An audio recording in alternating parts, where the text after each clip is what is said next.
Students, welcome to my channel. आज हम worksheet कर रहे हैं ईवीएस की। तो ईवीएस की वर्कशीट है, क्लास थर्ड की है। तो इसके आगे आप अपना सेक्शन ए या बी जो भी है वो लिख लेंगे, ठीक है। इसके बाद जो है ये डेट देखिए 12/4/2021 यानी 12 अप्रैल की वर्कशीट है। यहाँ पर स्टूडेंट्स अपना नेम लिखेंगे। ये देखिए वर्कशीट नंबर है 8B। और यहाँ पर टीचर्स नेम यानी आप अपनी ईवीएस की टीचर का नाम लिखेंगे, ठीक है ना। नमस्ते प्यारे बच्चों, उम्मीद है कि आप सभी अपने घरों में स्वस्थ एवं सुरक्षित होंगे। बच्चों, हमारा घर ही वह स्थान है जिसमें हम खुद को सबसे अधिक सुरक्षित महसूस करते हैं। लेकिन क्या आप जानते हैं कि घर अलग अलग आकार के होते हैं और घरों को बनाने के लिए भिन्न भिन्न प्रकार की सामग्रियों का इस्तेमाल किया जाता है। प्यारे बच्चों, इन्हीं विभिन्नताओं के आधार पर आपको नीचे दो प्रकार के घरों के चित्र दिए गए हैं। इन्हें ध्यानपूर्वक देखकर नीचे दिए गए प्रश्नों के उत्तर अपनी कॉपी में लिखिए। तो देखिए दो घर है ना, दोनों घर का चित्र दिया है, चित्र नंबर 1, चित्र नंबर 2, ठीक है ना। तो आप लोगों को ये दोनों घर देखने और जो है बताना है, यानी जो प्रश्न दिए हुए हैं उनके जो है उत्तर कॉपी में आपको लिखने हैं। तो देखिए यहाँ पर चित्र नंबर 1 में है, ये कच्चा घर है ना और ये पक्के घर हैं, दोनों चित्र दिख रहा है आपको। तो पहला प्रश्न है, ऊपर दिए गए घरों को पहचान कर लिखिए कि कौन सा घर पक्का है और कौन सा कच्चा घर। तो देखिए यहाँ पर मैंने आपको बता दिया।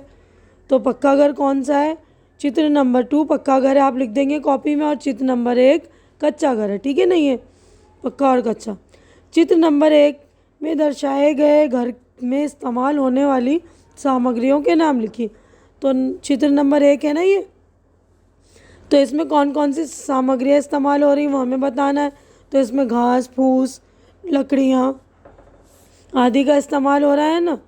अब देखिए प्रश्न 3 में ऊपर दिए गए चित्रों की सहायता दोनों घरों के बीच कोई दो अंतर बताना है।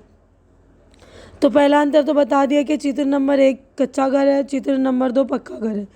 चित्र नंबर 1 जो है घास फूस इत्यादि से बने हैं और चित्र नंबर 2 जो पक्के घर जो है सीमेंट ईंट इत्यादि वगैरह से बने हैं। और कच्चे घर जो हैं थोड़ी हवा में उड़ जाएंगे और पक्के घर जो है थोड़ी हल्की हवा में भी टिके रहेंगे, ठीक है ना। अब उसके बाद अगला प्रश्न हमें देखना है। प्यारे बच्चों, आपको नीचे कुछ घरों के चित्र दिए गए हैं।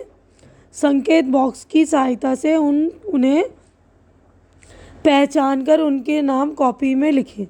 तो हमें जो संकेत बॉक्स दिया हुआ है ना, ये हिंट बॉक्स बोलते हैं इसको, तो उनको देखना है हमें और इसकी सहायता से जो हमें कॉपी में लिखने हैं, ठीक है ना।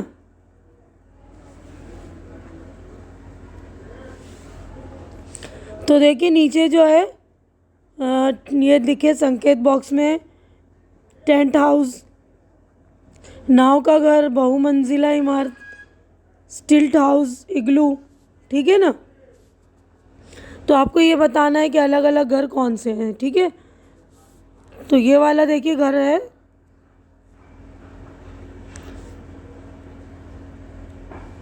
बच्चों घरों की बनावट वहाँ के स्थान, जलवायु और मौसम पर निर्भर करते हैं। अब आप इन्हीं विशेषताओं के आधार पर लिखिए कि ऊपर दिए गए घर किन स्थानों पर बनाए जाते हैं। सहायता के लिए नीचे दिए गए संकेत बॉक्स का प्रयोग कीजिए। तो पहले हम ये वाला करेंगे ना।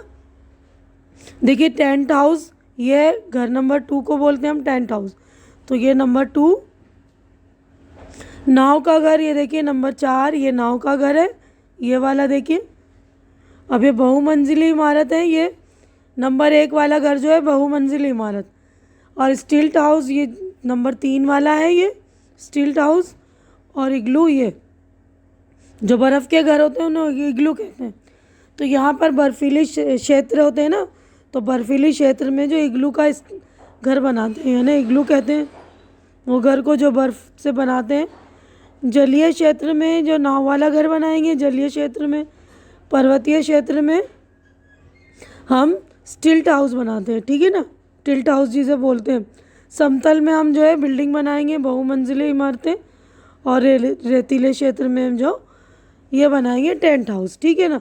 तो उम्मीद है कि आप लोगों को अच्छी तरह समझ में आ गया होगा। समझ में आ गई मेरी वर्कशीट, तो मेरी वर्कशीट को लाइक कीजिए ज़्यादा से ज़्यादा।